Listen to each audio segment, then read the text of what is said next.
잠들기 전 듣는 세계사. 로마 제국이 가장 넓었을 때, 그리고 동시에 가장 조용히 흔들리고 있던 시기, 그 중심에 한 사람이 있었습니다. 이 이야기는 서기 2세기, 지금으로부터 약 1900년 전의 이야기입니다. 이 시기 로마 제국은 지중해 전역을 지배하며 인류 역사상 가장 거대한 제국 중 하나로 자리 잡고 있었고, 겉으로는 평화로운 팍스 로마나의 마지막 시대를 지나고 있었습니다. 하지만 그 평화의 아래에서는 전쟁과 질병, 그리고 제국의 균열이 서서히 시작되고 있었습니다. 그리고 바로 이 시기, 동아시아에서는 또 다른 역사가 흐르고 있었습니다. 중국에서는 후한이 쇠퇴의 길로 들어서고 있었고, 머지않아 삼국지의 시대가 열리게 됩니다. 한편 한반도에서는 고구려, 백제, 신라가 각자의 영역을 넓히며 서로 경쟁하던 삼국시대가 막 본격적으로 전개되기 시작하고 있었습니다. 즉, 로마 제국의 황제가 전쟁터에서 철학을 기록하던 바로 그 순간, 한반도에서도 나라를 세우고 지키기 위한 치열한 역사가 동시에 펼쳐지고 있었던 것입니다. 이처럼 서로 다른 공간에서 흐르던 역사는 결국 같은 질문으로 이어집니다. 권력을 가진 인간은 어떻게 살아야 하는가? 그리고 그 질문 앞에 선 한 사람이 있었습니다. 마르쿠스 아우렐리우스. 그는 황제였습니다. 그러나 스스로를 지배자라고 생각하지 않았습니다. 그는 철학자였습니다. 그러나 책상 위가 아니라 전쟁터 한가운데서 생각했습니다. 그는 매일 자신에게 이렇게 말했습니다. 남이 나를 어떻게 대하든 나는 내가 해야 할 일을 한다. 오늘의 이야기는 권력의 중심에 서 있었지만 끝까지 자신을 놓지 않으려 했던 한 인간의 이야기입니다.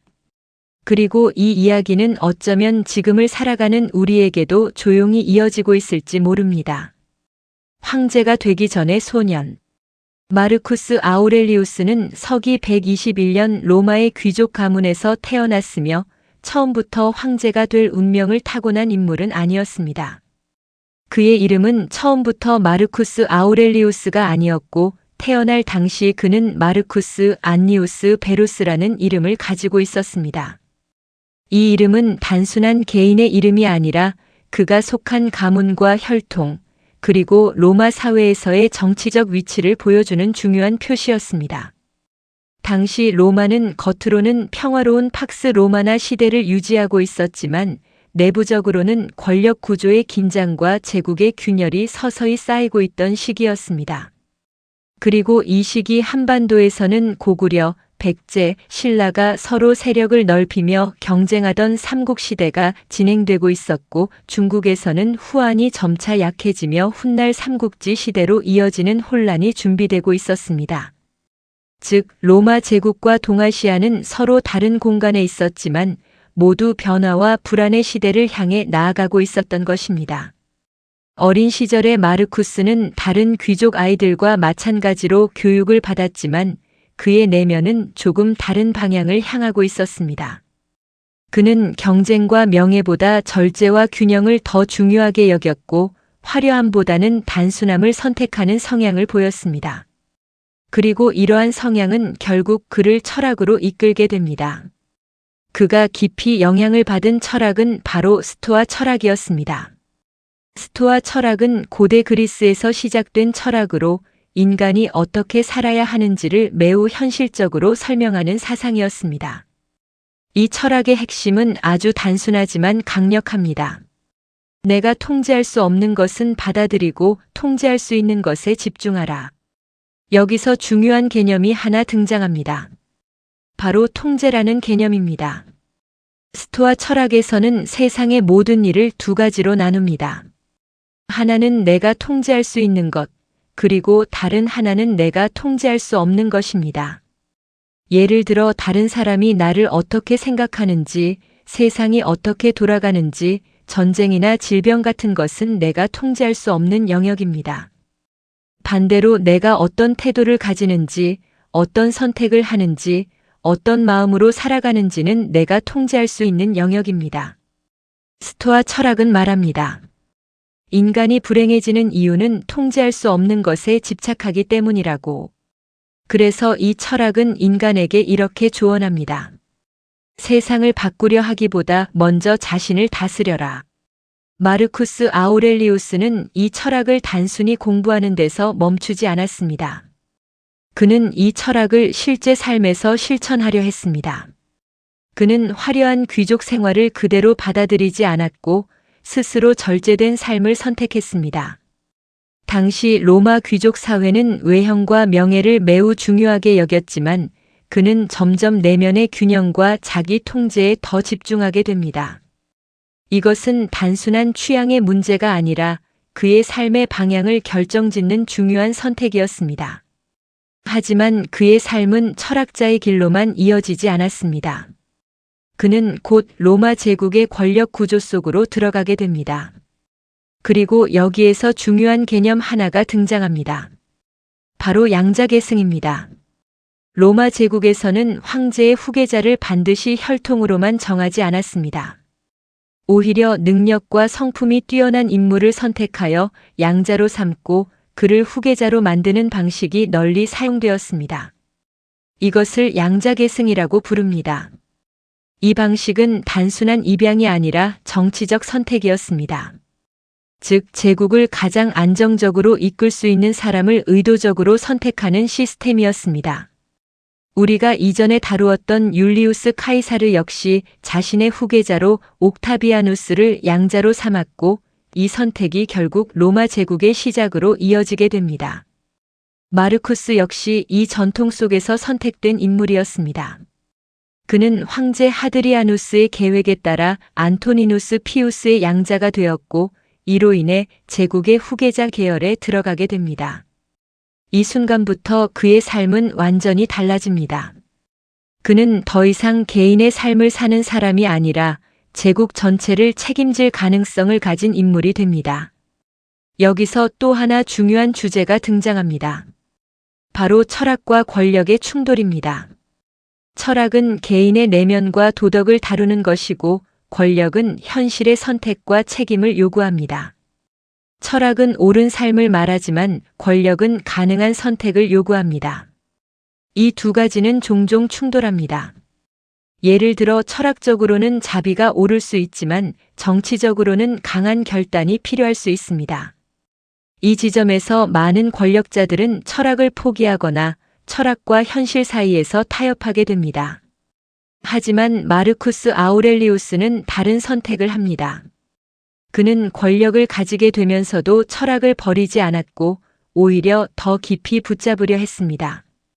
그는 황제가 되는 길 위에 있으면서도 끊임없이 자신에게 질문을 던졌습니다. 나는 어떤 인간으로 살아야 하는가? 이 질문은 훗날 명상록이라는 책으로 남게 됩니다.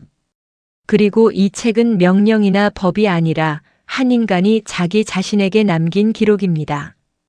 마르쿠스 아우렐리우스는 아직 황제가 아니었지만 이미 황제의 삶을 준비하고 있었고 동시에 철학자의 삶을 포기하지 않으려 했습니다. 그리고 이 두 가지 길은 결국 하나의 인생 안에서 만나게 됩니다. 양자로 선택된 운명. 마르쿠스 아우렐리우스의 인생에서 가장 중요한 전환점은 바로 로마 제국의 후계자로 선택되면서 시작됩니다. 당시 로마 제국에서는 황제의 권력이 단순히 혈통으로만 이어지지 않았고 오히려 능력과 성품을 기준으로 후계자를 선택하는 양자계승이라는 독특한 방식이 자리 잡고 있었습니다. 이 양자계승은 우리가 일반적으로 생각하는 가족 간의 입양과는 다르게 국가의 미래를 결정하는 정치적 선택이었으며 제국을 안정적으로 이끌 수 있는 인물을 의도적으로 선발하는 시스템이었습니다. 이 제도는 특히 네르바에서 시작되어 트라야누스, 하드리아누스, 안토니누스 피우스로 이어지는 이른바 오현제 시대에서 매우 성공적으로 작동했습니다. 여기서 오현제 시대라는 말은 로마 역사에서 비교적 안정과 번영이 유지되었던 시기를 의미하며 후대 역사가들이 가장 이상적인 황제들의 시대로 평가하는 구간입니다. 이 시대의 핵심은 단 하나였습니다. 가장 적합한 사람을 황제로 선택한다. 이 원칙은 단순하지만 강력했고 로마 제국을 오랜 기간 안정적으로 유지하게 만든 중요한 요소였습니다. 마르쿠스 아우렐리우스는 바로 이 체계 속에서 선택된 인물이었습니다. 황제 하드리아누스는 자신의 후계 구도를 설계하면서 안토니누스 피우스를 양자로 삼았고 동시에 조건을 하나 붙였습니다. 그 조건은 안토니누스 피우스가 다시 2명의 젊은 인물을 양자로 받아들여야 한다는 것이었습니다. 그 두 사람 중 한 명이 바로 마르쿠스 아우렐리우스였습니다. 이 순간은 단순한 입양이 아니라 제국의 미래가 한 사람의 삶과 연결되는 순간이었습니다. 이제 그는 더 이상 개인의 삶을 살아가는 존재가 아니라 로마 제국의 다음 시대를 준비하는 인물이 되었습니다. 이 과정에서 중요한 점은 마르쿠스가 단순히 혈통 때문에 선택된 것이 아니라는 사실입니다. 그는 이미 어린 시절부터 성실함과 절제, 그리고 철학적 성향을 인정받고 있었고 이러한 요소들이 그를 후계자로 적합한 인물로 보이게 만들었습니다. 즉, 그는 권력을 위해 선택된 것이 아니라 권력을 감당할 수 있는 사람으로 선택된 것이었습니다. 하지만 이 선택은 동시에 무거운 부담이기도 했습니다. 이제 그의 삶은 더 이상 자신의 것이 아니었고 그의 모든 행동은 제국 전체와 연결되기 시작했습니다. 그는 황제가 되기 위한 교육을 받게 되었고 정치와 행정, 군사, 법률 등 다양한 분야를 배우게 됩니다. 그러나 그 과정 속에서도 그는 철학을 놓지 않았습니다. 그는 권력을 배우면서도 동시에 자신을 다스리는 법을 계속해서 연습하고 있었습니다. 그리고 이 지점에서 그의 인생은 다른 황제들과 다른 방향으로 나아가기 시작합니다. 대부분의 권력자는 권력을 배우면서 점점 더 현실적인 선택에 익숙해지고 철학이나 도덕적 고민은 뒤로 밀려나는 경우가 많습니다. 하지만 마르쿠스 아우렐리우스는 그 반대였습니다. 그는 권력을 배울수록 더 깊이 자신을 돌아보려 했습니다. 이것이 훗날 그를 철학자 황제로 불리게 만드는 가장 중요한 시작점이었습니다. 안토니누스 피우스와 선한 황제 시대. 마르쿠스 아우렐리우스가 성장하는 동안 로마 제국은 비교적 안정된 시기를 유지하고 있었습니다. 이 시기의 중심에는 그의 양아버지이자 황제였던 안토니누스 피우스가 있었습니다. 안토니누스 피우스. 안토니누스 피우스는 로마 역사에서 선한 황제로 평가받는 대표적인 인물입니다. 여기서 선한 황제라는 표현은 단순히 성격이 온화하다는 의미가 아니라 법과 질서를 존중하고 불필요한 전쟁을 피하며 제국을 안정적으로 운영한 통치자를 의미합니다. 그는 화려한 정복을 추구하지 않았고 과도한 권력 과시를 하지도 않았으며 제국을 조용하고 안정적으로 유지하는 데 집중했습니다. 이 시기는 흔히 팍스 로마나 즉 로마의 평화라고 불리는 시대의 마지막 안정기였습니다. 팍스 로마나란 로마 제국이 광대한 영토를 지배하면서 비교적 오랜 기간 큰 전쟁 없이 유지된 평화 상태를 의미합니다. 하지만 이 평화는 완전히 고유한 상태가 아니라 강력한 군사력과 행정 시스템 위에서 유지된 균형 상태였습니다. 마르쿠스 아우렐리우스는 바로 이 안정된 시대 속에서 황제가 되기 위한 준비를 하게 됩니다. 그는 안토니누스 피우스의 통치를 가까이에서 지켜보며 권력이 어떻게 사용되어야 하는지를 배웠습니다. 특히 그는 권력은 과시하는 것이 아니라 유지하는 것이라는 점을 자연스럽게 익히게 됩니다. 하지만 이 시기의 안정은 영원하지 않았습니다. 겉으로는 평화로워 보였지만 제국의 경계에서는 이미 긴장이 높아지고 있었고 내부적으로도 변화의 조짐이 나타나고 있었습니다. 그리고 이 변화는 훗날 마르쿠스 아우렐리우스의 통치 시기에 본격적으로 드러나게 됩니다. 철학과 권력의 충돌. 마르쿠스 아우렐리우스의 삶에서 가장 중요한 특징 중 하나는 바로 철학과 권력이 동시에 존재했다는 점입니다. 철학은 인간이 어떻게 살아야 하는지를 고민하는 학문이고 권력은 현실에서 결정을 내려야 하는 위치입니다. 이 두 가지는 서로 다른 방향을 향하고 있는 경우가 많습니다. 스토아 철학은 인간에게 감정에 휘둘리지 말고 이성을 따라야 한다고 가르칩니다. 하지만 권력의 세계에서는 감정과 이해관계가 끊임없이 충돌합니다. 예를 들어 철학적으로는 모든 인간을 공정하게 대하는 것이 옳지만 정치적으로는 때로는 선택과 배제가 필요합니다. 이것이 바로 철학과 권력의 충돌입니다. 마르쿠스 아우렐리우스는 이 충돌을 피하지 않았습니다. 그는 권력을 가지면서도 철학을 유지하려 했고 이 두 가지를 동시에 지켜내려 했습니다. 그는 단순히 좋은 사람이 되려고 한 것이 아니라 올바른 통치자가 되려고 했습니다. 여기서 중요한 개념 하나가 등장합니다. 바로 덕이라는 개념입니다. 스토아 철학에서 말하는 덕은 단순한 도덕이 아니라 인간이 자신의 역할을 올바르게 수행하는 상태를 의미합니다. 즉, 황제라면 황제로서의 역할을 제대로 수행하는 것이 곧 덕입니다. 마르쿠스 아우렐리우스는 자신의 위치를 이렇게 이해했습니다. 나는 황제이기 때문에 특별한 사람이 아니라 황제이기 때문에 더 책임이 있는 사람이다. 이 생각은 매우 중요합니다. 왜냐하면 대부분의 권력자는 권력을 특권으로 여기지만 그는 그것을 책임으로 보았기 때문입니다. 권력 앞에 선 철학자 마르쿠스 아우렐리우스는 점점 황제가 되어가고 있었습니다. 그는 정치와 행정을 배우고 제국의 구조를 이해하며 실제 권력의 중심으로 들어가고 있었습니다. 하지만 그 과정에서도 그는 끊임없이 자신에게 질문을 던졌습니다. 나는 어떤 인간으로 살아야 하는가? 이 질문은 단순한 철학적 고민이 아니라 실제 통치와 연결된 문제였습니다. 그는 단순히 잘 통치하는 것이 아니라 올바르게 통치하는 것을 고민했습니다. 그는 권력을 가지면서도 스스로를 낮추려 했고 자신의 감정을 통제하려 했으며 타인의 평가에 흔들리지 않으려 했습니다. 이러한 태도는 훗날 명상록이라는 기록으로 남게 됩니다. 명상록은 다른 사람을 위한 책이 아니라 그가 자기 자신에게 남긴 글입니다. 즉, 그는 황제이면서 동시에 끊임없이 자신을 점검하는 사람이었습니다. 이 시점에서 그는 이미 완전히 다른 종류의 황제가 되어가고 있었습니다. 그는 정복자가 아니라 유지자였고 지배자가 아니라 책임자였으며 권력자가 아니라 사유하는 인간이었습니다. 그리고 곧 그는 황제가 됩니다.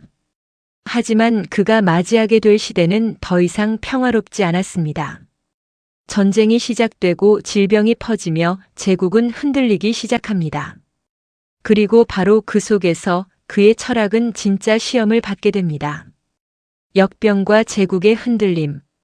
마르쿠스 아우렐리우스가 황제로서 본격적인 통치를 시작하던 시기, 로마 제국은 겉으로 보이던 안정과는 전혀 다른 방향으로 흔들리기 시작합니다. 그 변화의 시작은 눈에 보이는 적이 아니라 보이지 않는 재앙에서 시작됩니다. 그것이 바로 역사에서 안토니누스 역병이라고 불리는 대규모 전염병이었습니다. 여기서 역병이라는 단어는 단순한 질병을 의미하는 것이 아니라 당시 사회 전체를 붕괴시킬 수 있는 수준의 치명적인 전염병을 의미합니다. 이 역병은 현재의 연구로 보았을 때 천연두 혹은 홍역과 유사한 질병으로 추정되며 로마 제국 전역으로 빠르게 확산되었습니다. 이 전염병은 단순히 병에 걸린 사람만의 문제가 아니었습니다. 로마 제국은 거대한 영토를 하나의 체계로 묶어 운영하고 있었기 때문에 사람과 물자가 활발하게 이동하고 있었습니다. 그리고 바로 이 연결된 구조가 역병을 더욱 빠르게 확산시키는 원인이 되었습니다. 즉, 로마 제국의 강점이었던 네트워크가 오히려 재앙을 확산시키는 통로가 된 것입니다. 이 역병은 수많은 사람들의 목숨을 앗아갔습니다. 군인, 농민, 상인, 귀족을 가리지 않고 죽음이 퍼져나갔고 도시와 농촌 모두 큰 피해를 입었습니다. 당시 기록에 따르면 하루에도 수천 명이 죽었다는 표현이 등장할 정도로 상황은 매우 심각했습니다. 이것은 단순한 인구 감소를 넘어 제국 전체의 기능을 약화시키는 결과를 가져왔습니다. 군대는 병력 부족에 시달리기 시작했고 농업 생산은 감소했으며 세금 체계도 흔들리게 됩니다. 여기서 중요한 개념이 하나 등장합니다. 바로 제국의 유지 비용이라는 개념입니다. 로마 제국은 단순히 땅을 많이 가진 것이 아니라 그 넓은 땅을 유지하기 위해 끊임없이 비용이 들어가는 구조였습니다. 군대를 유지해야 했고 도로를 관리해야 했으며 도시를 운영해야 했습니다. 그런데 역병으로 인해 인구가 감소하면 이 모든 시스템을 유지할 수 있는 기반이 약해지게 됩니다. 즉, 역병은 단순한 의료 문제가 아니라 정치와 경제 전체를 흔드는 사건이었습니다. 마르쿠스 아우렐리우스는 바로 이 상황 속에서 통치를 해야 했습니다. 그는 단순히 황제가 아니라 위기의 한가운데에 서 있는 관리자였습니다. 그리고 이 상황에서 그는 선택을 해야 했습니다. 공포에 휩싸일 것인가 아니면 질서를 유지할 것인가. 스토아 철학은 이런 상황에서 중요한 기준을 제공합니다. 통제할 수 없는 것은 받아들이고 통제할 수 있는 것에 집중하라. 역병은 인간이 통제할 수 없는 영역에 속합니다. 하지만 그 상황에서 어떤 태도를 취할 것인지는 통제할 수 있는 영역입니다. 마르쿠스 아우렐리우스는 이 철학을 실제 통치에 적용하려 했습니다. 그는 공포를 퍼뜨리기보다 질서를 유지하려 했고 혼란 속에서도 제국의 구조를 지키려 했습니다. 이 시기에 그의 통치는 화려하지 않았습니다. 오히려 조용하고 묵묵하며 끊임없이 버티는 방식이었습니다. 그리고 바로 이 점이 그를 다른 황제들과 구분짓게 만듭니다. 하지만 역병은 시작에 불과했습니다. 제국은 이제 외부의 위협까지 동시에 맞이하게 됩니다. 게르만 전쟁의 시작. 역병으로 약해진 로마 제국을 향해 북쪽 국경에서 새로운 위협이 다가오기 시작합니다. 그것이 바로 게르만 부족들의 움직임이었습니다. 여기서 게르만이라는 용어는 특정한 하나의 국가를 의미하는 것이 아니라 로마 북쪽 지역에 흩어져 살던 여러 부족 집단을 통칭하는 말입니다. 이들은 하나의 통일된 국가가 아니라 다양한 부족들이 느슨하게 연결된 형태로 존재하고 있었습니다. 로마 제국은 오래전부터 이 지역과 접촉해왔고 때로는 전쟁을, 때로는 교류를 이어왔습니다. 하지만 이 시기에는 상황이 조금 달랐습니다. 역병으로 인해 로마의 군사력이 약해진 틈을 타 게르만 부족들의 이동과 압박이 더 강해지기 시작합니다. 여기서 중요한 개념이 하나 등장합니다. 바로 국경 방어입니다. 로마 제국은 단순히 넓은 영토를 가진 것이 아니라 그 영토를 지키기 위해 국경선을 유지해야 했습니다. 이 국경은 단순한 선이 아니라 요새와 군단, 도로와 보급 체계가 연결된 복잡한 방어 시스템이었습니다. 하지만 이 시스템은 완벽하지 않았습니다. 내부가 약해지면 외부의 압력은 더욱 강해지게 됩니다. 그리고 바로 이 시점에서 게르만 부족들이 로마 국경을 넘어오기 시작합니다. 마르쿠스 아우렐리우스는 이 상황에서 직접 전쟁에 나섭니다. 그는 단순한 정치 지도자가 아니라 실제로 군대를 이끄는 황제였습니다. 여기서 또 하나 중요한 개념이 등장합니다. 바로 황제이자 장군이라는 개념입니다. 로마 황제는 단순한 행정 지도자가 아니라 군사적 지도자이기도 했습니다. 즉, 그는 전쟁을 직접 지휘하고 병사들과 함께 움직이며 전장의 결정을 내려야 했습니다. 마르쿠스 아우렐리우스는 수도 로마를 떠나 전선으로 이동합니다. 그리고 그는 오랜 기간을 전쟁터에서 보내게 됩니다. 이 장면은 매우 중요합니다. 왜냐하면 우리는 흔히 철학자를 조용한 서재에 앉아 있는 사람으로 생각하지만 그는 전쟁터에서 철학을 생각했던 사람이기 때문입니다. 전쟁은 인간의 본성을 가장 극단적으로 드러내는 환경입니다. 생존과 죽음, 공포와 분노, 승리와 패배가 끊임없이 반복됩니다. 그리고 바로 이 환경 속에서 그는 계속해서 자신을 다스리려 했습니다. 그는 병사들을 지휘하면서 동시에 자신에게 질문을 던졌습니다. 나는 지금 올바르게 행동하고 있는가? 이 질문은 단순한 개인적 고민이 아니라 제국 전체의 운명과 연결된 질문이었습니다. 전쟁 속의 철학. 마르쿠스 아우렐리우스가 전쟁터에서 남긴 가장 중요한 유산은 바로 그의 생각입니다. 그리고 그 생각은 훗날 명상록이라는 형태로 남게 됩니다. 여기서 명상이라는 단어를 조금 더 정확하게 이해할 필요가 있습니다. 현대에서 말하는 명상은 마음을 비우는 것을 의미하는 경우가 많지만 명상록에서의 명상은 오히려 자기 자신에게 말하는 것에 가깝습니다. 즉, 그는 스스로에게 계속해서 말을 걸고 있었던 것입니다. 명상록은 다른 사람에게 보여주기 위해 쓴 책이 아닙니다. 그는 이 글을 출판하려고 쓴 것이 아니라 자기 자신을 붙잡기 위해 기록한 것입니다. 전쟁터에서 그는 끊임없이 죽음을 보았고 인간의 약함과 변덕을 목격했습니다. 그리고 그 속에서 그는 하나의 결론에 가까워집니다. 인간은 통제할 수 없는 것들 속에서 살아가지만 그 안에서 자신의 태도는 선택할 수 있다. 이 생각은 단순한 문장이 아니라 그의 삶 전체를 지탱하는 기준이었습니다. 그는 전쟁이라는 극단적인 상황 속에서도 자신을 잃지 않으려 했고 감정에 휘둘리지 않으려 했습니다. 여기서 또 하나 중요한 개념이 등장합니다. 바로 이성입니다.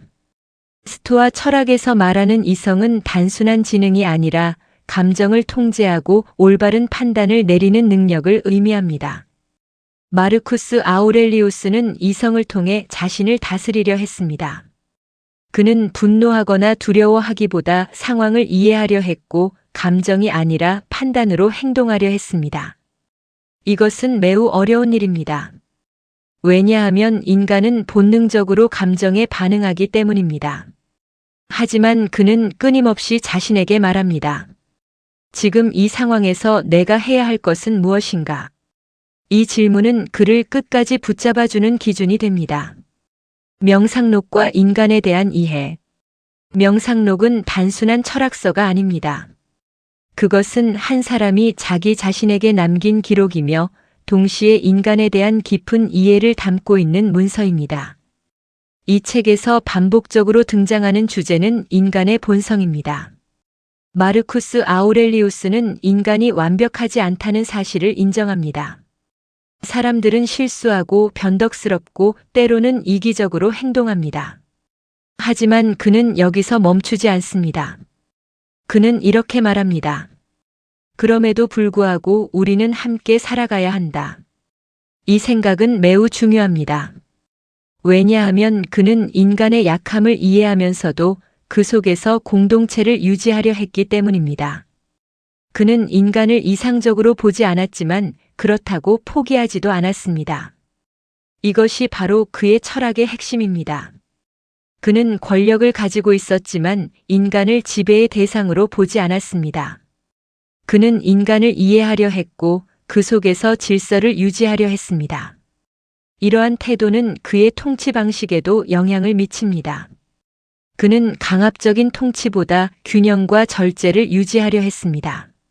하지만 현실은 점점 더 어려워지고 있었습니다. 전쟁은 계속되고 있었고 제국은 점점 더 압박을 받고 있었습니다.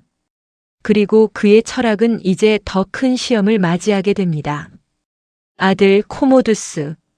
마르쿠스 아우렐리우스의 삶에서 가장 어려운 문제 중 하나는 제국이 아니라 바로 자신의 아들이었습니다. 그의 아들 코모두스는 훗날 로마 황제가 되는 인물이지만 아버지와는 전혀 다른 성향을 가진 사람이었습니다. 여기서 중요한 지점은 단순한 성격 차이가 아니라 후계자 문제입니다. 로마 제국은 오랫동안 능력을 기준으로 황제를 선택해왔습니다. 이것이 바로 이전까지 제국이 안정적으로 유지될 수 있었던 이유였습니다. 하지만 마르쿠스 아우렐리우스는 이 흐름을 깨고 자신의 친아들인 코모두스를 후계자로 세우게 됩니다. 이 선택은 매우 중요합니다. 왜냐하면 이 순간부터 로마 제국은 다시 혈통 중심으로 돌아가기 시작하기 때문입니다. 코모두스는 어린 시절부터 황제의 아들로 자라며 모든 것을 가진 환경 속에서 성장했습니다. 그는 부족함 없이 자랐지만 동시에 통제와 절제의 경험이 부족한 상태였습니다. 마르쿠스 아우렐리우스는 자신의 아들을 교육하려 했습니다. 그는 아들에게 책임과 절제, 그리고 통치자로서의 자세를 가르치려 했습니다. 하지만 여기서 중요한 문제가 발생합니다. 부모가 자식을 통제할 수 있는 범위에는 한계가 있다. 이것은 철학으로도 완전히 해결할 수 없는 영역입니다. 그는 황제였지만 동시에 아버지였고 이 두 역할은 서로 다른 방향을 요구합니다. 그는 제국을 위해 올바른 선택을 해야 했지만 동시에 아들을 포기할 수는 없었습니다. 이 지점에서 그는 누구보다 인간적인 고민 속으로 들어가게 됩니다. 황제의 한계. 마르쿠스 아우렐리우스는 강한 황제였습니다. 하지만 그는 전능한 존재는 아니었습니다. 이 시점에서 중요한 질문이 하나 등장합니다. 황제는 어디까지 할 수 있는가? 그는 전쟁을 지휘할 수 있었고 법을 만들 수 있었으며 제국을 운영할 수 있었습니다. 하지만 그는 모든 것을 통제할 수는 없었습니다. 역병은 통제할 수 없었고 사람들의 마음도 통제할 수 없었으며 미래 또한 완전히 통제할 수는 없었습니다. 여기서 우리는 중요한 개념을 하나 다시 생각하게 됩니다. 권력의 한계. 권력은 모든 것을 해결해 줄 것처럼 보이지만 실제로는 많은 한계를 가지고 있습니다. 마르쿠스 아우렐리우스는 이 사실을 누구보다 잘 알고 있었습니다. 그는 권력을 가지고 있었지만 그 권력이 모든 문제를 해결해 주지 않는다는 것을 경험하고 있었습니다. 이것이 바로 그의 통치가 다른 황제들과 다른 이유입니다. 그는 권력을 과신하지 않았고 오히려 그 한계를 인식하고 있었습니다. 인간과 황제 사이. 마르쿠스 아우렐리우스는 두 가지 삶을 동시에 살고 있었습니다. 하나는 황제로서의 삶이었고 다른 하나는 인간으로서의 삶이었습니다. 황제는 결정을 내려야 합니다. 하지만 인간은 고민을 합니다. 이 두 가지는 항상 같은 방향으로 움직이지 않습니다. 전쟁에서는 냉정한 판단이 필요하지만 인간으로서는 그 결과를 받아들이기 어렵습니다. 정치에서는 선택이 필요하지만 인간으로서는 그 선택이 누군가를 희생시키는 것이 될 수 있습니다. 마르쿠스 아우렐리우스는 이 사이에서 끊임없이 균형을 잡으려 했습니다. 그는 완벽한 황제도 아니었고 완벽한 인간도 아니었습니다. 하지만 그는 끝까지 균형을 유지하려 했던 사람이었습니다. 그리고 바로 그 점이 그를 특별한 존재로 만듭니다. 아들 코모두스, 그리고 불안한 미래. 마르쿠스 아우렐리우스의 말년으로 갈수록 제국의 문제는 단순한 외부의 위협이 아니라 내부에서부터 시작되는 균열로 바뀌기 시작합니다. 그 중심에는 그의 아들 코모두스가 있었습니다. 코모두스는 이미 황제의 후계자로 공식화되어 있었고 점차 권력의 중심으로 들어오고 있었습니다. 문제는 그가 권력을 감당할 준비가 되어 있느냐는 것이었습니다. 코모두스는 어린 시절부터 황제의 아들로서 모든 것을 가진 환경에서 성장했습니다. 그는 부족함이 없었고 위험을 직접 겪지 않았으며 절제와 통제보다는 자유와 욕망에 익숙한 상태였습니다. 여기서 중요한 개념이 하나 등장합니다. 권력은 경험 없이 주어질 때 더 위험해진다. 마르쿠스 아우렐리우스는 이 사실을 알고 있었을 가능성이 큽니다. 그는 자신의 아들을 교육하려 했고 책임과 통치의 무게를 이해시키려 했습니다. 하지만 인간의 성향은 교육만으로 완전히 바뀌지 않습니다. 그는 황제였지만 동시에 아버지였습니다.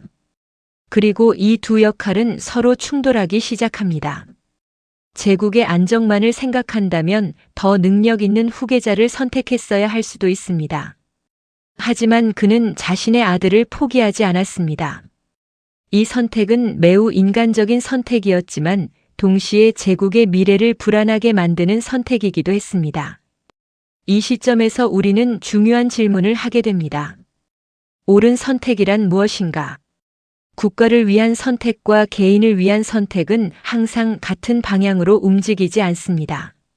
마르쿠스 아우렐리우스는 그 사이에서 갈등하고 있었고 그 갈등은 끝내 해결되지 않습니다. 그는 자신의 삶에서는 철학을 지켜냈지만 자신의 아들까지 같은 길로 이끌 수는 없었습니다. 그리고 이 사실은 그에게 가장 깊은 고민 중 하나로 남았을 것입니다. 마지막 전쟁, 그리고 죽음.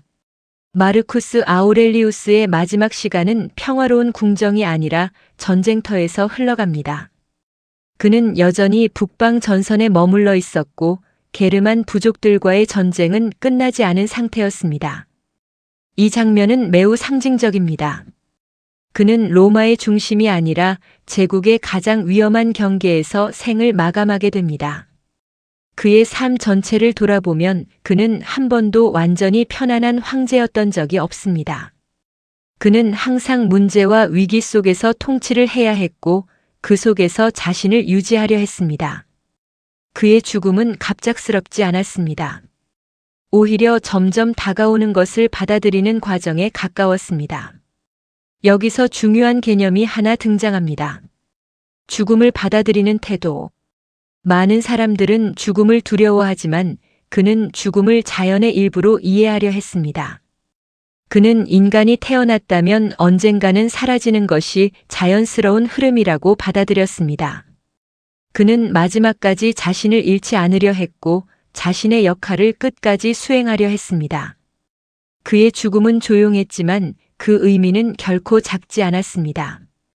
그는 로마 제국의 황제로서 죽었지만 동시에 한 인간으로서 자신의 삶을 마무리한 사람이었습니다. 그가 남긴 것. 마르쿠스 아우렐리우스가 죽은 이후 로마 제국은 빠르게 변하기 시작합니다. 그의 아들 코모두스가 황제가 되면서 제국은 이전과는 다른 방향으로 흘러가게 됩니다. 이 변화는 단순한 정책의 변화가 아니라 제국의 성격 자체가 달라지는 전환점이었습니다. 마르쿠스 아우렐리우스가 유지하려 했던 균형과 절제, 책임의 통치는 점점 약해지기 시작합니다. 그리고 바로 이 지점에서 우리는 그의 존재를 다시 생각하게 됩니다. 그는 완벽한 황제는 아니었습니다. 그는 모든 문제를 해결하지도 못했고 자신의 아들 문제에서도 한계를 드러냈습니다. 하지만 그럼에도 불구하고 그는 끝까지 자신을 다스리려 했던 사람이었습니다. 그는 권력을 가졌지만 권력에 휘둘리지 않으려 했고 전쟁 속에서도 인간으로서의 기준을 놓지 않으려 했습니다. 이것이 바로 그의 가장 큰 유산입니다. 그는 제국을 정복한 황제가 아니라 제국을 버틴 황제였습니다. 그리고 동시에 자신을 지키려 했던 인간이었습니다. 그의 삶은 화려하지 않았지만 깊었습니다. 그리고 그 깊이는 시간이 지나도 사라지지 않습니다. 로마 제국의 황제였던 한 사람의 이야기를 따라왔습니다. 그는 권력의 정점에 있었지만 그 자리에 안주하지 않았습니다. 오히려 그는 끊임없이 자신을 돌아보며 질문을 던졌습니다. 나는 어떻게 살아야 하는가? 그는 전쟁 속에서도 질병 속에서도 그리고 권력의 중심에서도 이 질문을 멈추지 않았습니다. 그의 삶은 우리에게 특별한 답을 주지 않습니다. 하지만 하나의 방향을 보여줍니다. 세상이 흔들릴 때 우리는 무엇을 붙잡아야 하는가? 마르쿠스 아우렐리우스는 그 답을 외부에서 찾지 않았습니다. 그는 자신의 안에서 찾으려 했습니다. 그리고 그 선택이 그를 지금까지도 기억하게 만듭니다. 잠들기 전 듣는 세계사. 오늘은 로마의 황제이자 철학자였던 한 인간의 이야기를 함께 했습니다. 그의 삶은 오래전에 끝났지만 그의 질문은 여전히 남아 있습니다. 그리고 어쩌면 그 질문은 지금 이 순간을 살아가는 우리에게도 이어지고 있는지 모릅니다. 편안한 밤 되세요. 도움이 되셨다면 구독, 좋아요, 알림 부탁드립니다.